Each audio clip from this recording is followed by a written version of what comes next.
말씀의 은혜가 되시기를 바랍니다. 오늘 우리가 읽은 성경은 다니엘서로서 다니엘서의 배경은 하나님께서 이스라엘 백성들을 가나안 땅에 들이시고 사사시대를 지나 왕을 세워주셨는데 이스라엘 백성들이 요구해서 세운 첫 번째 왕인 사울은 교만하여 그 왕의 가문을 하나님이 폐하시고 하나님의 마음에 쏙 들었던, 하나님께서 특별히 은혜를 베푸셨던 다윗을 받으시고 그의 믿음을 따라 그에게 다윗의 후손이 영원히 왕이 되리라고 하시는 약속을 주셨습니다. 그럼에도 불구하고 다윗 왕의 아들인 솔로몬은 하나님이 주신 부귀와 영화 그리고 전에도 없고 후에도 없는 지혜를 받았음에도 불구하고 그는 특별히 하나님의 성전을 건축할 수 있는 하나님의 은혜까지 입었음에도 불구하고 그는 그의 왕의 통치 후반부에 우상을 섬기기 시작했고 그리고 수많은 우상들을 예루살렘에 두게 함으로써 하나님의 진노를 사서 솔로몬 왕이 죽은 이후로 이스라엘은 둘로 쪼개집니다. 북쪽의 10지파와 남쪽의 2지파, 그 중에 유다와 베냐민이 한 왕국을 구성하였는데 베냐민 지파는 너무 세력이 약해서 그 왕국을 유다 왕국이라 부릅니다. 북이스라엘은 여러 명의 왕이 바뀌고 우상을 계속해서 섬김으로 하나님이 그 북이스라엘을 멸망시키고 난 후에 남유다도 하나님의 은혜를 베푸셨음에도 불구하고 우상을 계속 섬김으로 하나님의 진노를 사서 유다 왕국도 멸망해 버리고 말았습니다. 자, 남유다 왕국을 멸망시킨 나라가 바벨론인데 그 바벨론 땅에서 바벨론이 이스라엘 지역을 포함한 메소포타미아 문명 전체를 지배하는 그러한 왕국을 건설했을 때 하나님께서 다니엘이라고 하는 젊은 청년을 세우시고 그에게 지혜를 주심으로 말미암아 느부갓네살이라고 하는 바벨론의 왕 밑에서 이 다니엘은 총리를 하게 됩니다. 그래서 비록 이스라엘은 멸망했지만 남유다는 멸망했지만 하나님께서 하나님의 백성인 다니엘을 바벨론의 총리로 세우시고 그리고 하나님이 온 세상의 통치자이심을 보여주십니다. 그런데 이 바벨론 느부갓네살 왕의 아들이 하나님 보시기에 합당치 아니하여서 특별히 여호와 하나님의 성전에서 가져온 기명들을 가지고 그의 잔치에 사용함으로써 하나님은 그 왕인 벨사살 왕을 하나님은 심판하십니다. 그리고 바벨론이라는 나라는 멸망합니다. 메대와 바사라고 하는 나라가 세워지는데 그 첫 번째 왕이 바로 왕이 다리오 왕입니다. 이 다리오 왕은 바벨론을 멸망시키고 메대와 바사를 세우면서 이제 새롭게 조직을 갖추고 그리고 이 자신이 다스리는 넓은 제국을 120개로 쪼개서 각 도마다 우리로 말하면 도지사를 하나씩 세워놓고 120명의 도지사를 3명의 총리가 관리하게 합니다. 그 3명의 총리 중에 한 사람이 바로 다니엘이 된 것이죠. 여러분, 나라는 바뀌었어도 다니엘은 그 자리를 잃지 않았습니다. 왜 그럴까요? 여기에는 하나님의 은혜가 있었으며 다니엘은 하나님의 은혜를 받은 자로서 그는 정직하게 행하였습니다. 자신에게 주어진 총리의 직분을 잘 감당했고 자신의 시대의 왕인 다리오 왕에게 충성스러운 신하였습니다. 그는 어떠한 사익도 취하지 아니하였고 어떠한 흠도 그에게서 발견할 수 없었다고 오늘 우리가 읽은 성경은 우리에게 증언하고 있습니다. 3명의 총리를 두고 나라를 다스리던 이 다리오 왕이 이제 그 3명의 총리 중에서 다니엘을 수석 총리로 세우면서 다니엘에 의해서 이 120도를 전체 다 관할하게 하려고 마음을 먹은 것을 그의 신하들이 알고 다니엘을 고발할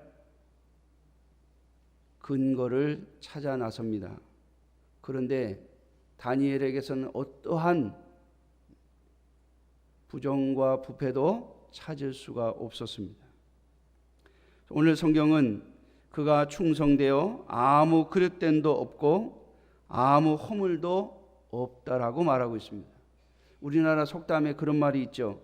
털어서 먼지 안 나는 사람이 있느냐고요. 그런데 다니엘은 정말 털어서 먼지 하나가 안 난 사람이었습니다. 그러자 그들이 다니엘을 걸고 넘어지는데 이 신앙의 문제를 가지고 걸고 넘어지기로 작정을 하고 다니엘을 살펴본 결과 그가 하루에 3번씩 예루살렘을 향하여 창을 열고 기도하는 것을 발견했습니다. 그리고 나서 이 기도하는 것을 근거로 해서 다니엘을 없앨 궁리를 한 것이죠. 오늘 우리가 읽은 그대로 다리오 왕에게 찾아가서 왕도 변경할 수 없는 조서를 꾸미게 만듭니다. 왕을 높이 치켜 세우면서 왕 외에 그 어떤 사람이나 신에게조차도 기도하지 못하도록 한 것이죠. 다리오 왕을 거의 신 위에 세운 것입니다. 여러분, 인간은요, 자신을 높여주는 것을 싫어하는 인간은 아무도 없죠. 자신을 받들어주고 자신을 높여주면 다 그 명예와 그 높임에 무너지는 것입니다. 다리오 왕도 이들의 이 고관들과 다른 총리들의 계획은 전혀 눈치채지 못하고 다니엘을 올가맬 수밖에 없는 이 조서에 왕의 도장을 찍고 말았습니다. 그리고 난 다음에 오늘 본문에 보면 다니엘은 그 조서를 보고서도 하나님 앞에 기도하던 그 기도를 멈추지 않았음을 알 수가 있습니다. 그리고 그것은 고발거리가 되어서 다니엘을 사자굴에 들어가게 만든 것이죠. 오늘 이러한 배경을 가지고 있는 본문의 이야기를 통해서 오늘 저와 여러분들이 이 땅을 어떻게 살아가야 할 것인가를 한 번 더 생각해 보기를 주님의 이름으로 축원합니다. 저는 지난주에 여러분들에게 그런 말씀을 드렸습니다. 우리가 성령의 인도하심을 받지 아니하고 성령의 충만함을 입지 못하면 하나님 앞에 쓰임 받을 수 없다고요. 그것은 우리가 하나님 앞에 구하여야 하는 것이고 하나님 앞에 간구하여 얻어야 하는 하나님의 은혜입니다. 그러나 은혜를 받은 우리가 우리의 관점에서, 나의 관점에서, 나의 입장에서 해야 할 일들이 있습니다. 그것이 뭔가 하면 바로 오늘 말씀의 제목처럼 사명을 따라 살아야 한다는 것입니다. 저는 우리 성도님들에게 지난 8월 달에 그런 말씀을 드렸죠. 우리 그리스도인들의 정체성은 이 땅의 소금과 빛이라고요. 여러분, 무엇으로 이 땅의 소금과 빛의 역할을 감당하시겠습니까? 세상 사람들이 우리를 보는 것은 딱 하나입니다. 그리스도인들은 부정과 부패가 없으며 저들은 정직하다라고 하는 것입니다. 절대로 다른 사람에게 피해를 입히지 않으려고 한다는 거예요. 정직함이 그리스도인들에게 바라는 세상 사람들의 모습입니다. 그들이 그걸 비록 불편해한다 할지라도 말이죠. 여러분, 참 세상 사람들은요 이상해요. 기독교인들에게 정직함을 요구합니다. 다른 사람들은 다 부패해도 기독교인들은 부패하지 않기를 바랍니다. 기독교인들이 부패한 모습을 보이면 마치 난리가 난 것처럼 떠들어댑니다. 그런데 정작 그리스도인들이 정직하게 살아가면 그것이 그들에게 불편함이 됩니다. 전에 어느 장로님이 무슨 건설회사에 다니셨는데 어느 부서에 갔더니 이게 뒷돈을 챙기는 그런 부서들이에요. 근데 거기 같이 일하는 사람들끼리 다 이렇게 뒷돈을 챙겨서 주머니에 넣어야 되는데 이 장로님은 자신은 이 신앙을 가진 사람으로서 그걸 못하게 써서 뒷돈을 안 챙겼더니 같이 일하는 사람들에게 얼마나 미움을 받았는지 결국에는 그 자리에 있지 못하고 사표를 내고 나왔다, 그런 얘기를 제가 들은 적이 있어요. 여러분, 그렇습니다. 우리에게 정직함을 바랍니다. 그러나 우리가 정직하면 그들은 그것을 또한 불편해합니다. 오늘 다니엘의 모습 속에서 저와 여러분들이 발견할 수 있는 것입니다. 그러나 우리는 이 모습을 따라 살아야 할 것입니다. 왜냐하면 그것이 저와 여러분들에게 있어서 사명이기 때문입니다.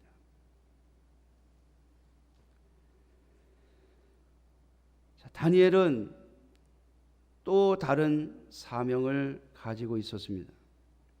오늘 본문에 보면 다리오가 120도를 만들고 거기에 신하들을 세우고 그리고 총리를 세우는 그런 일을 했는데, 다니엘서 9장에 가면 같이 한번 읽어볼까요? 여러분, 제가 성경을 읽으시는 분들을 위해서 한 번 더 말씀을 드립니다. 다니엘서는요 6장까지만 역사적인 순서를 따라 되어 있습니다. 시간의 순서를 따라. 7장부터는 시간을 다시 거꾸로 돌아가서 다니엘이 받은 하나님의 은혜와 환상에 대해서 이야기를 합니다. 그러므로 다니엘서 6장에서 시간은 멈춥니다. 그리고 다시 7장부터는 다른 관점에서 기록을 하고 있다는 사실을 기억하셔야 합니다. 자, 6장에서 다리오 왕에 대해서 나오고 있는데요.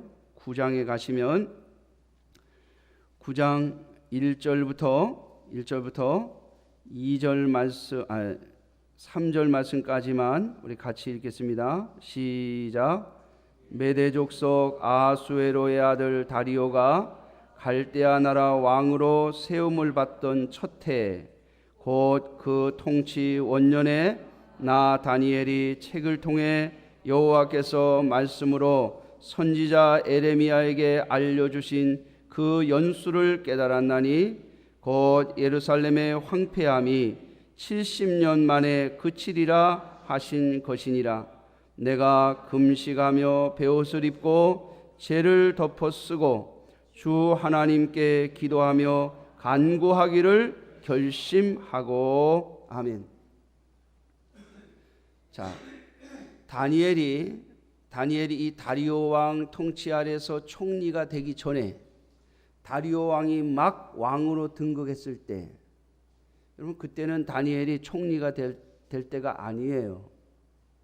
왜냐하면 다니엘은 바벨론의 나라에서 총리를 했던 사람이기 때문에.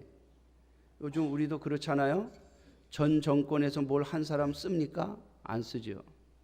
정권이 바뀌면 자기 사람을 쓰는 것이 관례입니다. 그게 일반적인 모습이죠.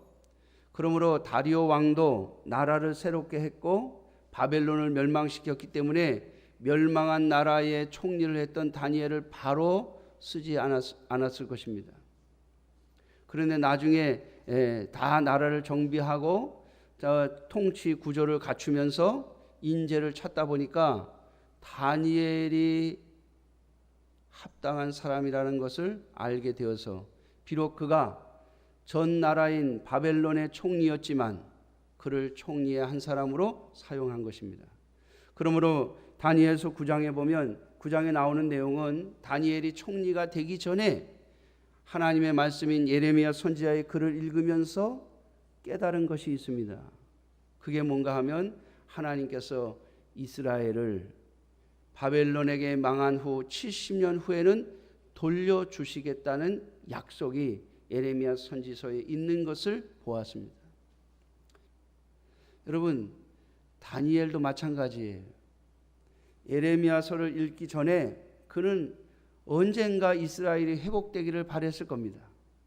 그런데 이스라엘을 멸망시킨 바벨론까지도 멸망시키는 나라가 등장했고, 그 메대와 바사라고 하는 나라는 그 영토를 어마어마하게 확장하면서 세계적인 제국이 됐거든요.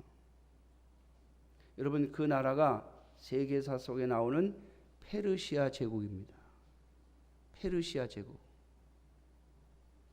역사를 아시는 분은 그 페르시아 제국이 얼마나 대단한 나라인가를 아실 겁니다. 그래서 다니엘은 처음에 그런 생각을 했을 거예요. 내가 바라긴 하지만 어느 세월에 이스라엘이 회복되겠는가?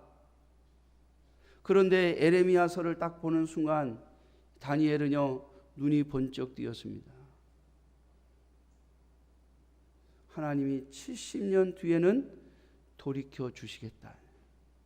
그런데 여러분, 예레미야서를 읽어보면 하나님께서 이렇게 말씀하세요. 내가 그렇게 정하였어도 너희가 기도하여야 하리라. 아멘. 여러분, 이 세상은 모두 다 하나님의 뜻을 따라 움직여 갑니다. 하나님께서 계획하신 대로 역사하십니다. 그런데 한 가지 조건이 있어요. 그게 뭐냐면 기도하는 사람을 통해서 그 일을 하신다는 거예요. 그게 하나님이 우리에게 바라시는 겁니다.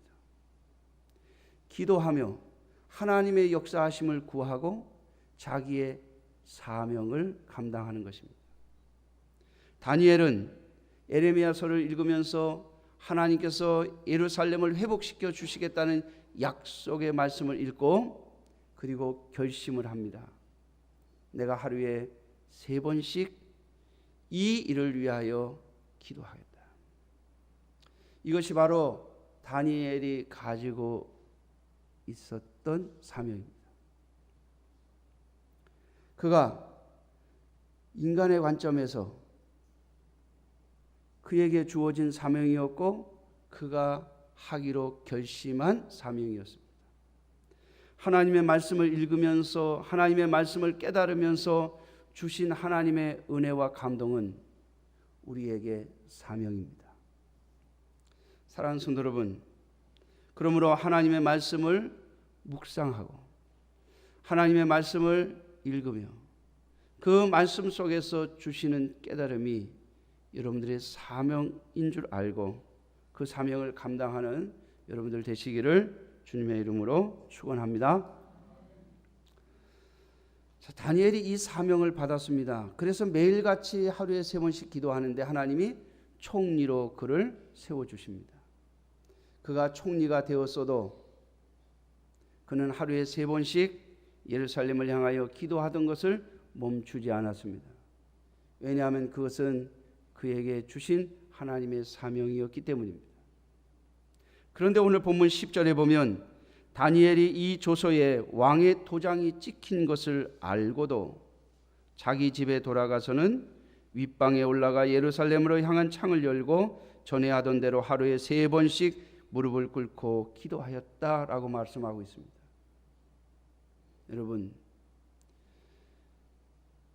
30일 동안 다리오 왕이 아닌 그 어떤 사람에게나 신에게 기도를 하거나 경배를 하면 어디로 가요? 사자굴로 들어가요. 죽는단 말이죠. 그런데 이걸 알고도 다니엘은 멈추지 않았습니다. 여러분, 사명은 그런 겁니다. 사명이라고 하는 것은 내 생명이 끊어지는 한이 있어도 감당해내야 하는 것입니다. 나에게 어떤 손해가 온다 할지라도 감당해내는 것이 사명입니다. 오늘 저와 여러분들이 그리스도인으로서 이 땅을 살면서 해야 할 일이 바로 이겁니다. 우리에게 주신 사명, 우리에게 깨닫게 하신 것, 우리에게 주신 그 은혜를 따라 오늘을 살아가는 것입니다. 어떠한 손해라도 감수하고 말이죠.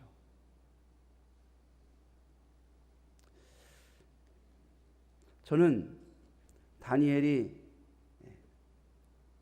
하나님을 향한 열심과 열정이 있어서 그의 믿음이 우리보다 월등해서 사자굴에 들어갈 걸 알면서도 기도한 줄 알았습니다.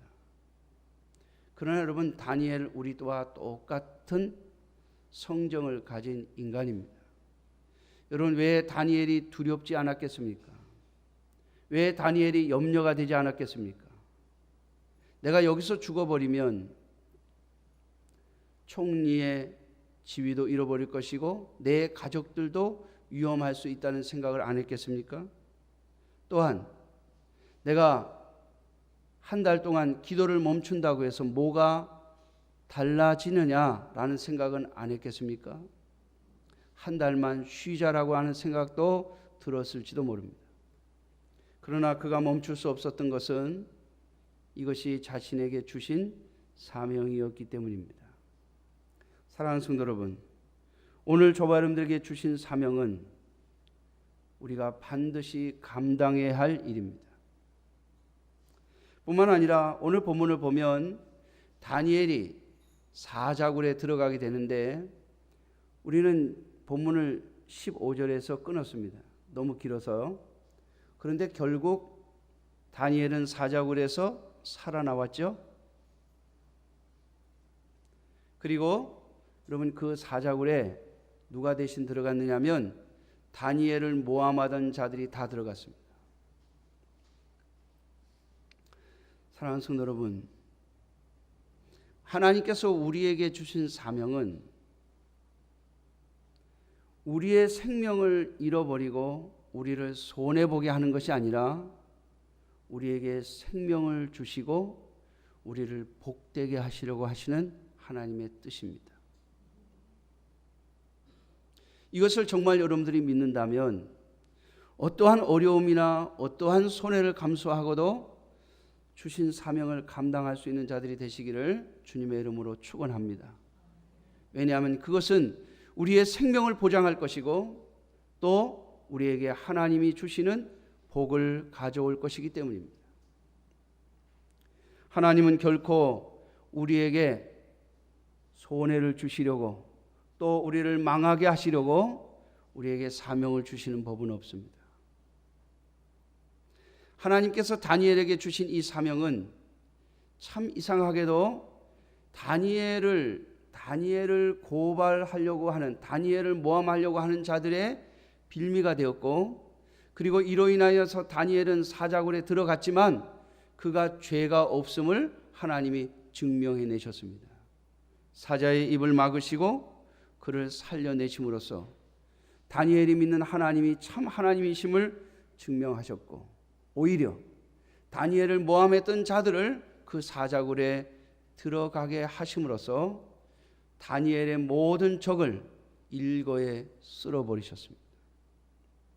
사랑하는 성도 여러분, 하나님께서 우리에게 사명을 주시고 그 사명으로 인하여 오는 모든 어려움은 하나님의 다른 계획이 있음을 기억하셔야 할 것입니다. 그러므로 사랑하는 성도 여러분, 오늘 저와 여러분들이 하나님께서 주신 사명을 가지고 살아감에도 불구하고 어려움이 있다면 그 어려움은 결코 여러분들을 무너뜨리려는 것이 아님을 하나님 앞에서 고백하며 기억하는 하나님의 자녀들이 되시기를 주님의 이름으로 축원합니다. 그것이 바로 오늘 저와 여러분들이 살아가야 할 사명의 삶입니다.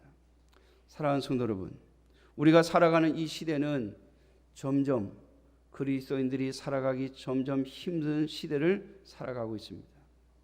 왜냐하면 수많은 그리스도인들이 세상을 향하여 정직함을 보여주지 못했기 때문입니다. 세상의 사람들은 그리스도인들을 보면서 너희는 우리와 똑같은 사람이라고 말하고 있습니다. 너희들이 우리보다 나은 것이 무엇냐고 묻고 있습니다. 그래서 사실 참된 그리스도인들, 하나님의 말씀을 따라 살아가려고 하는 자들이 조롱을 받는 시대에 우리는 살고 있습니다. 그러나 사랑하는 성도 여러분, 하나님이 우리에게 주신 삶을 포기하지 않기를 주님의 이름으로 축원합니다. 세상 사람들처럼 욕심을 내고 또 부정과 비리에 연루되는 일이 없기를 주님의 이름으로 축원합니다. 비록 조롱을 받는다 할지라도 두려워하지 마십시오. 왜냐하면 하나님께서 우리에게 주신 사명이기 때문입니다.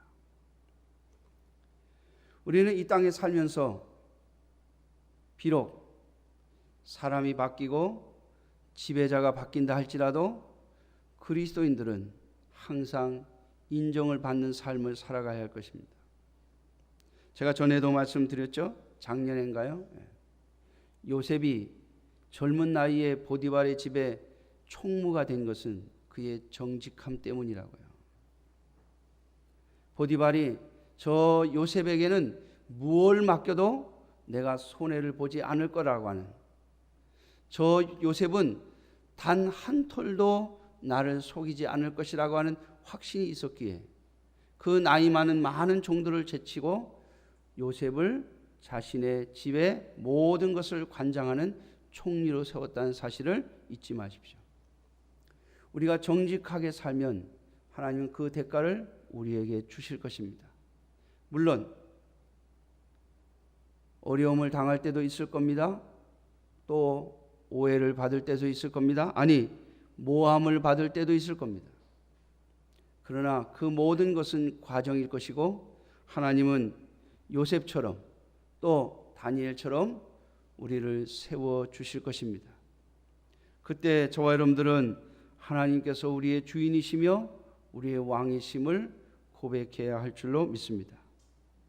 사랑하는 성도 여러분, 다니엘에게 온 이 환난은 다니엘을 망하게 하는 것이 아니라 오히려 다니엘을 더 높이는 도구가 되었습니다.